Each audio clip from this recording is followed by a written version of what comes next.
If you're a fan of Shakespeare, but you really want to explore one of his lesser known plays, then you just might be interested in today's play, Henry VI, Part 1 by William Shakespeare.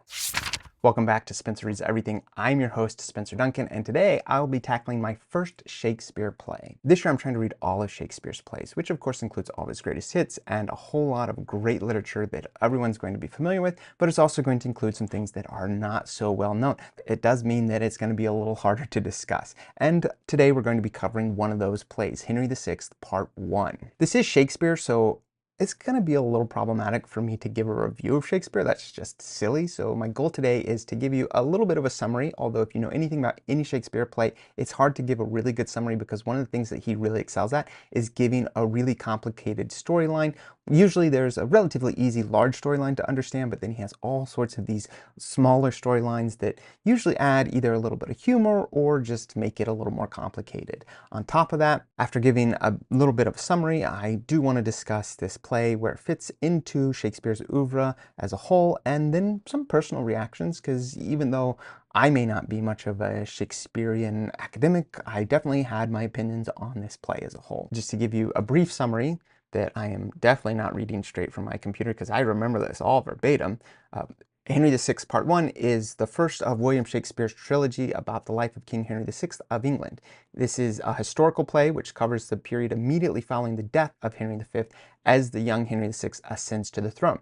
The play explores themes of power, legitimacy, and conflict both within England and with France. In Act 1, the play opens with the funeral of King Henry V. England is mourning the loss of a great king, while the nobles fear for the future under the inexperienced Henry VI. News arrives that the English territories in France are under threat. The brave Talbot, a key English military leader, is introduced as he valiantly fights against the French, who are led by Joan of Arc, or as she is called throughout almost the whole play, is Joan le Pucelle, which just means like Joan the maiden or the young woman. It's they don't actually refer to her as Joan of Arc, except for, I believe, the very end. Act 2, the conflict arises among the English nobles. Richard Plantagenet, later Duke of York, and the Duke of Somerset are embroiled in a bitter dispute symbolized by the choosing of red and white roses. This foreshadows the War of the Roses. Meanwhile, Joan of Arc continues to rally the French forces, capturing key territories from the English. Henry VI, portrayed as a naive and pious young king, is crowned in Act 3. He struggles with the political maneuvering around him. The English forces in France suffer defeats due to the ongoing rivalries between their leaders. Talbot remains a heroic figure but faces increasingly desperate odds against the French, inspired by Joan of Arc's leadership. Act 4, the tensions between the English nobles escalate, weakening their position in France. Talbot and his son are surrounded by French forces. Despite their bravery, both are killed in battle. Their deaths signify a great loss for the English cause. Finally, in Act 5, King Henry VI arranges a peace treaty with France through marriage to Margaret of Anjou, orchestrated by the Earl of Suffolk, who has personal ambitions. This marriage is controversial and further divides the English nobles. Joan of Arc is captured, tried for witchcraft, and executed, but the English continue to struggle against the French. So the play ends with England's political situation increasingly unstable, and of course the young king's inability to control his nobles sets the stage for further conflict, and the seeds of the War of the Roses also start to take place here, as already referenced, which is going to be a big part of England's future. So there you have it. Nice summary of this play. A few things about this play. First of all, it's one of Shakespeare's history plays, which are an interesting set of plays to cover because they cover real historical individuals that were kings of England. I do not know how accurate any of it is. When he covers real events, for example, in Henry V, he covers the Battle of Agincourt, very much a real battle and very much a really important English victory in the 100 Years' War. That being said, I do not know if any of the dialogue that he gives is actually authentic. I don't know where Shakespeare would have had access to any of these things, so I'm assuming that he makes up a good deal of the things that he puts into his play. That being said, unlike his other tragedies or his comedies, even the ones that were based off of real historical figures like Julius Caesar or Antony and Cleopatra, he tries to incorporate English history in a way that he does not try to do in any of his other plays, although there are some little oddities in his history plays, and they seem to be somewhat connected from play to play, although not necessarily very thoroughly. I think of all the history plays, the most famous is probably Henry V, although that would closely be followed by the two that come just before it, Henry IV Part 1 and 2.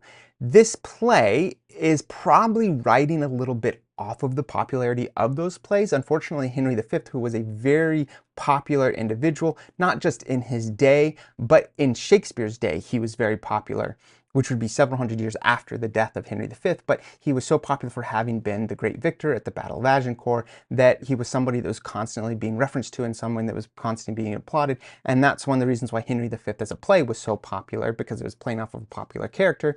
And it helps to explain why we see so many other plays that are being based off of Henry V. Henry IV, Part 1 and 2, Henry V is one of the main characters, if not the main character of those plays as well. So we see a lot coming from this one historical figure, and of course William Shakespeare uses that to his advantage. I would say this is one of the lesser known, or at least one of the less frequently performed of William Shakespeare's plays as a whole, and even within the genre of history plays. Something to note of Shakespeare's history plays is, even though they have real historical characters, and again, we don't know exactly how much of the dialogue is real, it is also distinct from the tragedies and the comedies in that the tone can vary significantly from play to play. Some of the history plays are essentially tragedies. Some of them are a bit comedic. Some even have a little bit of romance in them. But altogether, there tends to be a through line of some kind of bravery in the history plays that you don't necessarily see in the comedies or in the tragedies. And this play very much has some of that as well, even though at the heart of this play is essentially a devolution of all of the success that we saw under Henry V and a declining of the stability of the British nobility and the British crown. And as already pointed out, this is leading towards the War of the Roses. And eventually, if you're not familiar with this, but after the death of Joan of Arc, it's not long after that that we essentially have the end of the 100 Years' War. But the end of the 100 Years' War is actually very much in France's favor, not in England's favor. England gives up all of its claims to any land on continental Europe, namely in modern-day France. So who is this play for? It's Shakespeare, so you're definitely going to find stuff that you really enjoy in it.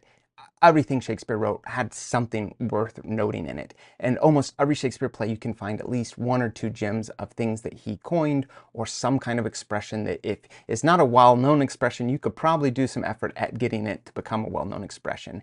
That being said, this is one of the lesser-known plays, and I do think that that is important to note, not just because it might be harder for you to be interested in it, but it means it also has a little less social cachet. When we think of the value of Shakespeare, one of the great things about him is how well known he is in all of the English-speaking world, in all of the world. And so if you're going to, say, quote Shakespeare, it benefits you to quote from a well-known source, so that, let's say I quote from Hamlet, and someone says, "Oh, that's a nice quote, where did that come from?" I can say Hamlet, and people will immediately know what play I'm talking about, and they will know that it's by William Shakespeare. But if I were to quote somebody from Henry VI, Part 1, and they'll be like, "Well, where's that quote come from?" And I have to say Henry VI, Part 1, they might follow it up with, "Who wrote that?" And I'd have to say Shakespeare, and they'd be like, "Oh, I don't know that play at all," because it is not one of his frequently performed or frequently referenced plays. I do think that matters. So for people that that's not a problem, and for people that just want more Shakespeare, this is going to be a good play for you. Although I would probably pick another one or two plays that I would put before this if you are looking for a little less studied Shakespeare that you think you could really use in your life. Who is this not for? Again, if you're not a huge fan of Shakespeare, then this definitely isn't going to be for you. But even if you are a casual fan of Shakespeare, then you may not want to tackle this just yet. I don't think it's the best of the history plays.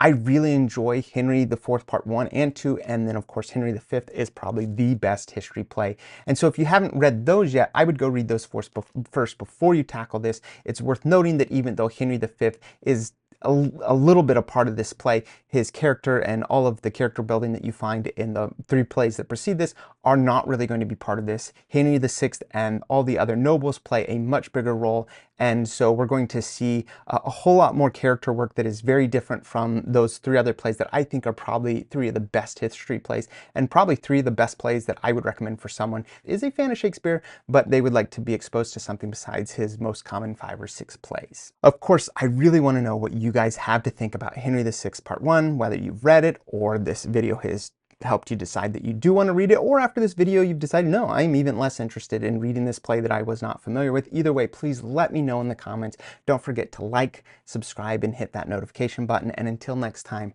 keep those pages turning.